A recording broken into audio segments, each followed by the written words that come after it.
ಕನ್ನಡ ರಾಜ್ಯೋತ್ಸವ ಸಮೀಪಿಸುತ್ತಿದೆ.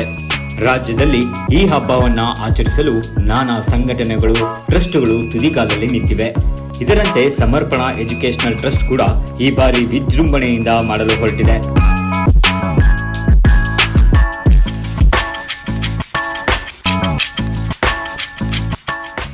ನಮ್ಮ ಸಮರ್ಪಣಾ ಚಾರಿಟಬಲ್ ಟ್ರಸ್ಟ್ ವತಿಯಿಂದ ಇದೇ ತಿಂಗಳು 31ರಿಂದ 4ನೇ ತಾರೀಕುವರೆಗೂ ಕನ್ನಡ ಉತ್ಸವ ಅಂತ ನ್ಯಾಷನಲ್ ಕಾಲೇಜ್ ಬಸವನಗುಡಿ ಮೈದಾನದಲ್ಲಿ ನಾವು ಆಚರಿಸ್ತಾ ಇದ್ದೀವಿ.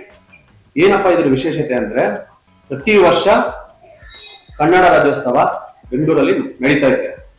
ಆದ್ರೆ ಈ ವರ್ಷ ಕನ್ನಡ ಉತ್ಸವ ಇಂದ ಬೇರೆ ಸ್ಟೇಟ್ ಇಂದ ಬಂದಿರೋ ಜನ ಇರ್ತಾರಲ್ಲ, ಅವ್ರಿಗೆ ಕನ್ನಡದ ಇತಿಹಾಸ ಆಗ್ಬೋದು, ಕನ್ನಡದ ಸಂಸ್ಕೃತಿ ಸಂಪ್ರದಾಯ ಅದನ್ನ ಪರಿಚಯಿಸುವ ಒಂದು ಒಳ್ಳೆಯ ಕಾರ್ಯಕ್ರಮ ಇದ್ರ ಉದ್ದೇಶ.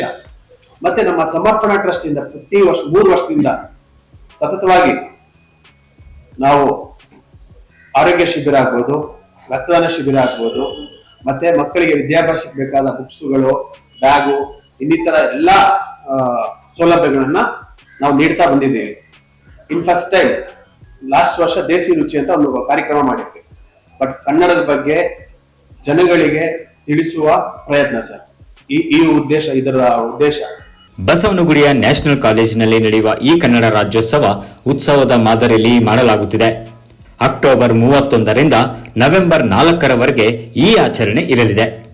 ಸರ್, ಮಳೆ ಬರೋದಕ್ಕೆ ನಿಮಗೆ ಅಲ್ಲಿ ಯಾವುದೇ ರೀತಿ ತೊಂದರೆ ಆಗಲ್ಲ ಸರ್. ನಾವು ಎಲ್ಲಾ ರೀತಿ ಕೆನಪೀಸು, ಟಾರ್ಪಲ್ಸು, ಶೆಡ್ಸ್ ಎಲ್ಲಾನ ಪ್ಲಾನ್ ಮಾಡ್ಕೊಂಡಿದ್ವಿ. ಮಳೆ ಬಂದ್ರೆ ಏನು ತೊಂದರೆ ಆಗೋದಿಲ್ಲ. ಗ್ರೌಂಡ್ ಅಷ್ಟೇನೆ, ಅದು ಮಳೆ ಎಷ್ಟೇ ಬಂತು ಅಂತ ಹೇಳಿದ್ರು ಟ್ರೈ ಆಗೋದಿಲ್ಲ.